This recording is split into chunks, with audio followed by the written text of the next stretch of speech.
Yaşap gördüm bu demeyenin üstünde. Sağlıklı günler var, kaygılı gün var. Yöne şart günümüz kaldığından şunun için hiç o kadar dünya. Hemmeler den olaydı ne ederdi?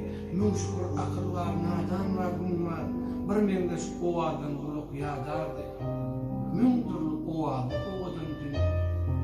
Kâte anlavat diye bu asın, ehli kaygılar boynumu minne, şu o demin unudur, altın göterdin, yine de o adam dünya.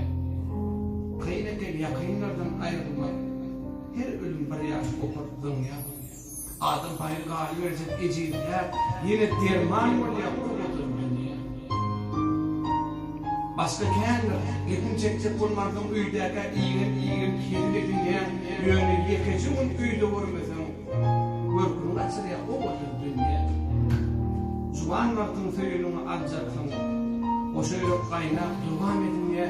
İrlerini yine ata olacaktın, şey aylandı, dur o adam dünya. Ekin tikin mağarara iş anada, Hasan Bastan tutar, Hasan tükün ya.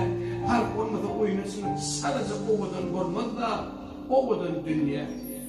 Hatta bilmese çeken zahmetin, var edin adamın şimdi de böyle. Osklarsın, neden vurdun Ahmet'e?